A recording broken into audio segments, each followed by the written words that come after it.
Rain poured in torrents, a relentless curtain that drenched Amelia to her core, the scent of wet earth thick in the air. Her worn sneakers splashed through deepening puddles as she held her daughter, Lily, tightly against her side, the little girl's small hands clutching her mother's shoulder with a desperate grip. In her other hand, Amelia balanced a tray of freshly baked pastries, their golden crusts glistening despite the storm, the sweet aroma of sugar and butter rising defiantly against the damp. Her heart pounded, a frantic rhythm of exhaustion and resolve. She couldn't afford to fail today. The flour, sugar, and eggs she'd used were borrowed from Mrs. Harrow, the kind old woman 2 doors down, who'd pressed the coins into Amelia's hand with a trusting smile, extracting a promise of repayment with interest once the pastries sold. Without sales, there'd be no milk for Lily, no food tomorrow, and perhaps no roof by the end of the month. Every step through the storm was a gamble, a plea for survival. Amelia stood before the towering iron gates of the grandest estate in Willow Creek, rain streaming down her face, soaking her thin t-shirt until it clung like a second skin. Lily's golden curls were plastered to her forehead, her wide, frightened eyes searching her mother's face, not understanding why they braved the tempest, only knowing Mommy had whispered they needed to be brave, that they had to try. Amelia's throat tightened, pride warring with desperation. She pressed the golden doorbell, its chime echoing like a thunderclap through the mansion beyond the frosted glass doors. Silence stretched, heavy and oppressive. Her hope flickered, a candle in the wind. She thought no one would answer, that she and Lily would trudge back through the rain, defeated. Then, the heavy door creaked open, slow and deliberate. A tall man stood in the doorway, his tailored suit pristine despite the storm's chaos, his dark hair slicked back with meticulous care. His face was handsome but stern, carved with the kind of authority that silenced rooms. This was him, Vincent Caldwell, the reclusive millionaire who owned half of Willow Creek's businesses, a name whispered in awe and fear at the bakery, the market stalls, and even on Amelia's modest YouTube channel, MidnightTales, where she shared stories of struggle and hope to her small but loyal audience. His signature could build empires or shatter livelihoods. Amelia's breath caught, a shiver racing down her spine that had nothing to do with the cold. She felt small, exposed, her jeans torn at the knee, her tray of pastries trembling in her hands. "May I sell you a pastry, sir?" Her voice quavered, barely audible over the rain's relentless drumming. She forced herself to meet his piercing grey eyes, holding out the tray like an offering. The pastries smelled of warmth and home, a stark contrast to her drenched, shivering form. For a long moment, Vincent said nothing, his gaze studying her with an intensity that made her feel transparent. She thought she saw a flicker of surprise in his eyes, perhaps even recognition, as if her presence stirred something buried deep within him. His attention shifted to Lily, who hid her face in her mother's neck, her tiny body trembling. Something softened in Vincent's expression, a crack in the granite facade of the powerful man he was known to be. "You came out in this storm to sell pastries." His voice was deep, steady, not cold as she'd expected but laced with curiosity, like a man unaccustomed to being surprised. Amelia's cheeks burned, her wet hair clinging to her face as she nodded quickly. "I'm sorry, sir. I know it's not proper, but I didn't know where else to go. I baked them fresh this morning. I just need to sell a few. For milk, for my daughter. They're only $2 each." She held the tray closer, the scent of vanilla and cinnamon wafting upward. Silence hung between them, thick and heavy, until Vincent stepped aside, gesturing toward the warmth spilling from the doorway. "You shouldn't be out in that storm. Come inside." His tone was firm but not unkind, an invitation that felt like a command. Amelia hesitated. Stepping into that mansion was like crossing into another world, one of marble floors and crystal chandeliers, a place she didn't belong. But Lily shivered against her, and the warmth was too tempting to refuse. "Thank you," she whispered, crossing the threshold, her sneakers leaving muddy prints on the pristine marble. The contrast stung, her torn jeans, her damp shirt, her trembling hands clutching the tray. She felt like an intruder in a palace, her pride smarting with every step. Vincent closed the door behind them, the storm's roar muffled to a distant hum. He called out, his voice echoing through the grand hall, and a maid appeared, her eyes widening at the sight of the drenched woman and child dripping rainwater onto the luxurious carpet. Vincent dismissed her with a wave, his attention fixed on Amelia. His gaze lingered on her tired face, the dark circles under her eyes, the way her shoulders sagged as if carrying the weight of the world. "What's your name?"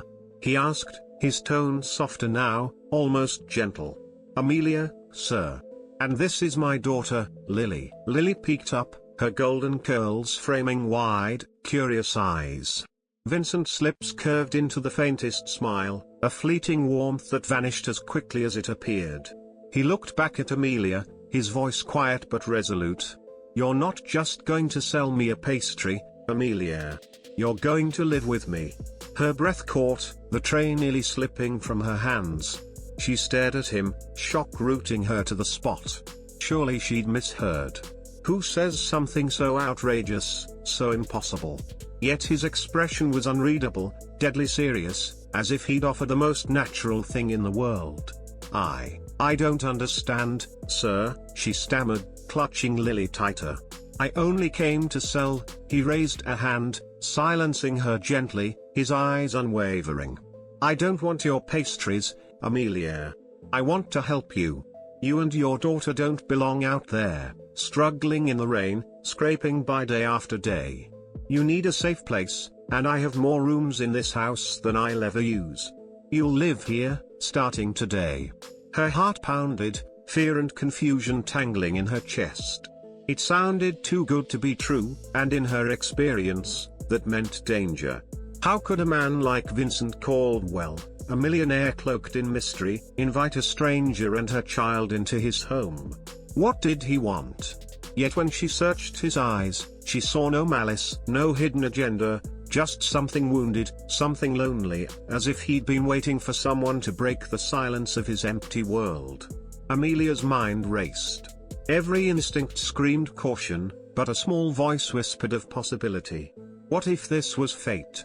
What if this was the turning point she'd prayed for in the quiet moments when she filmed her MidnightTales videos, pouring her heart into stories of resilience for her viewers? The rain continued to lash the windows, a reminder of the life she and Lily faced outside, cold, uncertain, relentless. She glanced at her daughter, who looked up at her with trust that made her heart ache. Could she take this risk, not just for herself but for Lily? "Are you sure, sir?" she whispered, her voice barely audible, the tray heavy in her trembling hands. Vincent's gaze softened, a quiet certainty in his eyes that silenced her doubts. "More sure than anything in my life," he said, his words carrying the weight of a vow. Amelia's breath hitched. She didn't know what lay ahead, what this man's true intentions were, or why he'd chosen her, a nobody with nothing but a tray of pastries and a YouTube channel called MidnightTales to her name. But as she stood in the warmth of the mansion, Lily's small hand in hers, she felt a spark of hope ignite, a flicker that tomorrow might not be as dark as yesterday. The days that followed were a whirlwind of adjustment. Vincent gave them a suite of rooms, each more luxurious than anything Amelia had ever seen, soft beds, warm blankets, a window overlooking gardens that seemed to stretch forever. Lily's laughter echoed through the halls, a sound that felt foreign in the mansion's stillness. Vincent was often absent, buried in his work, but when he appeared, he was kind, reserved, watching them with that same enigmatic gaze. He asked about her life, her dreams, and one evening, he stumbled across her MidnightTales channel while browsing online. "You're a storyteller," he said, a note of admiration in his voice, and Amelia blushed, explaining how she'd started it to share hope with others who struggled like her. Slowly, trust grew. Amelia learned Vincent wasn't the cold tyrant the town believed. He was a man haunted by loss, his wealth a shield against a past he rarely spoke of. He saw something in her, perhaps her strength, perhaps her defiance in the face of hardship, that reminded him of someone he'd lost long ago. He offered her a job managing the estate's kitchens, a chance to bake not out of desperation but passion. Amelia poured her heart into it, her pastries becoming the talk of Willow Creek, even featured in a MidnightTales video that went viral, drawing thousands of new subscribers. Lily thrived, her fear replaced by wonder as she explored the gardens, her laughter a melody that softened even Vincent's guarded heart. Amelia began to see him not as a savior or a mystery, but as a man searching for connection. One night, as they sat by the fire, Lily asleep upstairs, Vincent confessed he'd been alone too long, his wealth meaningless without purpose. "You and Lily," he said, his voice low, "you've brought life back to this place." Amelia's heart stirred, a warmth she hadn't felt in years. Their story wasn't a fairy tale, it was real, messy, and uncertain. But as the rain fell outside, softer now, Amelia knew they'd found a new beginning.